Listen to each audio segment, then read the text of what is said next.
Honestly, like I just used to stuff my face with cheese and chocolate. Okay, like, and wine, let's be real. Like every Friday, like, I've earned this, I deserve this.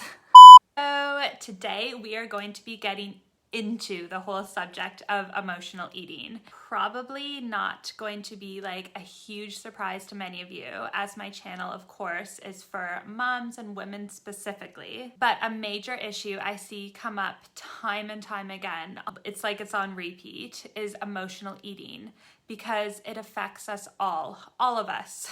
Basically, eating when you don't physically need to, right? I mean, like, personally speaking, this was my absolute downfall, without a doubt, for years and years of my life, especially in my teens and especially in my 20s. Like, I completely knew my stuff when it came to nutrition, of course, and I would religiously work out. I loved the gym so much and running, but it never seemed like I was able to get to the size that I wanted to be or that I felt like I should be, right? I always felt like I was almost unexplainably chunky. But I mean, like, it could be explained at the end of the day. It was because I was eating my feelings, hence I was over consuming. I would turn to cheese plates, cheese platters, like chocolate, nachos, and wine anytime I was just stressed, bored, or it was just the weekend. So I felt like I had earned it. And honestly, having these treats were something I like really, really looked forward to. And I relied on, if I'm being honest, to have that escape and that hit of gratification. I felt like I would always be turning to those foods. It's just something I've put a lot of work into in the past few years to cure, and it's something I have to be mindful and aware of almost every single day. It's still there. I mean, I'm definitely miles and miles from where I started, but it is still a journey and still something I have to be mindful of and employ some of the techniques that I'm going to be teaching you. So the whole point of that really was to let you guys know I definitely do know how to help my clients and women kick emotional eating to the curb. So that's what I want to really dig in here. And because you guys know I'm all about keeping it concise, right? No one has time for 45 minutes of rambling on. This is going to be a 2-part series. So this is part 1 of how to cure emotional eating.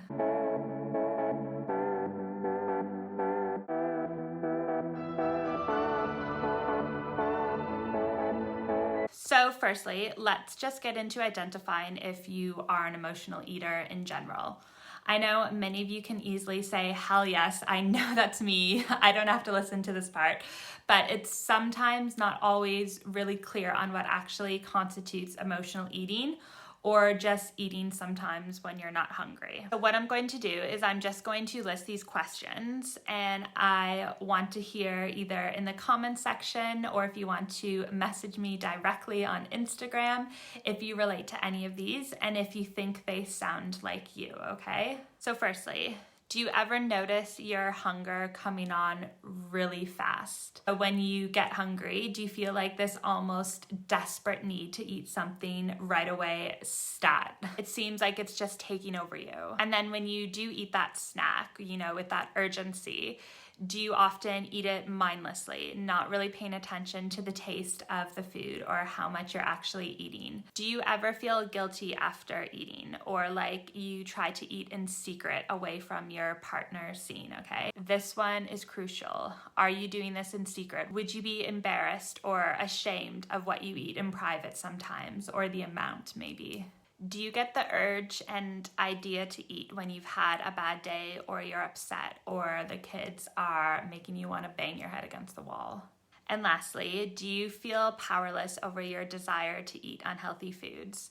Like your mind might tell you that you don't want to eat the unhealthy foods, but somehow, some way, you always end up eating it. So if you feel like you could say a definite yes to like 2 or 3 or more of these statements, then emotional eating is definitely getting to you. So as we move forward, like, bear in mind that these symptoms and these actions are not the real problem here, absolutely not. But rather what they are just indications of what the real problem is. So you've identified that you're an emotional eater. So what can you do about it, right? If you resonated with the statements I just went through, it's clear then that emotions are triggering you to eat. It's the emotions that are signaling you to steer towards food. Ultimately, it comes down to conquering the feeling phobia, okay? The feeling phobia. Emotional eating essentially means you're trying to avoid certain emotions or soothe them. They're usually negative emotions, okay? Or you're just generally trying to get them away and replace them with a way better feeling, like a good feeling, which food is a good way to do that. It's so quick and it's such a go-to for us. Like this right here is actually massive if you really think about it. Like all you're trying to do is stop feeling a certain way, and that is why you're turning to food. Like it's pure discomfort with negative emotion and the inability to be okay with that negative emotion and to just let it pass. This honestly is a massive domain. You can go down such a huge rabbit hole with this. If I were to elaborate on everything that I go through my clients on this, I would be going on and on for days about this concept. But if you reflect on your own emotional eating, you will see upon investigating your habits that it's done to get rid of a negative feeling and a crappy moment that you're trying to pass quicker with the way that you know how, which is eating. Ultimately, you're trying to seek pleasure and to feel good instantly in that same moment. So with this avoidance and fear of negative emotions, it comes down to triggers. Something triggers that negative emotion. There's always a trigger, okay? It doesn't just drop down from the sky as much as you might think so. There's a cause. And if you think about it, it makes sense, doesn't it? So there are 3 types of feeling triggers really that make people overeat, which I'll talk about. I use these 3 types to identify which set of triggers cause you to eat the most often, because it is so helpful once you can actually identify your triggers. So number 1 is feelings triggered by events. So these are in direct relation to something tangible that has physically happened or you in the process of doing. Examples being, you're watching television, such a common one. You're in a meeting, you're stressed at work, you're procrastinating at work, your kids are misbehaving, you're at a party and you're feeling uncomfortable. You know where I'm going with this. Number 2 are feelings being triggered by a specific person. So this usually is caused by a friction in the relationship with that person or a relationship causing you to feel negatively, usually about yourself. But think about it like this. I get set off and want to overeat when a specific person blank.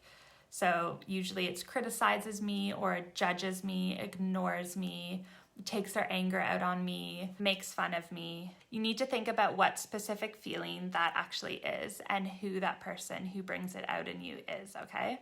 So it could be, I feel rejected by my husband because he ignores me. It makes me feel jealous of my mate Sheila because her husband adores her and gives her attention. And then I wind up being a combination of jealous and angry, so I want to eat because that's going to make me feel better.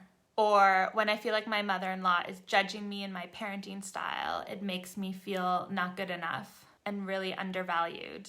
So I just end up eating to make myself feel better in that moment. And lastly, number 3 is feelings triggered by self-doubt. So without going too deep here, self-doubt is a very particular and very real vulnerability, right? And the human brain views it as extremely unsafe to feel this way. So when feelings of self-doubt do creep in, your brain is literally in abort mode, abort, trying to get them to leave and exit the vicinity. And food and eating is such a solid, quick, fast way to do this. So when you're having feelings of powerlessness, unlovability, hopelessness, or not living up to an expectation or potential, this ends up hitting really, really hard. So those are the triggers, okay? I want to know how many of you are thinking hell yes, hands up, that's me. I resonate 100% with this. But then also you're kind of okay, yes, that's me. But what do I actually do about it, right? Well, realizing which is your biggest trigger is a really, really good place to start. You can't change a single thing if you're not aware of it, if you're living in the clouds and thinking all of this is just happening to you. As you'll learn, and what I'm going to explain, is that emotional eating can't be fixed on the surface level. Absolutely not. It needs to be fixed with solid emotional tools. It's an emotional problem, so it needs to be fixed with emotional tools. It's learning how to get into the best, absolute best state possible, so you're able to both minimize the occurrence of these negative emotions in general, so they're just not there as much anymore, and then learn how to actually process the negative emotions when they do come up. Because honestly, it's really, really not about the food at all. It's about wanting to feel better and thinking that food is the best way to do it and just a means to an end to feel better in that exact moment. So if this has been helpful for you, I want you to give it a thumbs up and make sure you are subscribed to my channel 100%. I release new videos every Thursday at 7 p.m. and I am all about helping moms and women go from burnt out to knockout. So with that, I will see you in the next video in part 2 of curing emotional eating.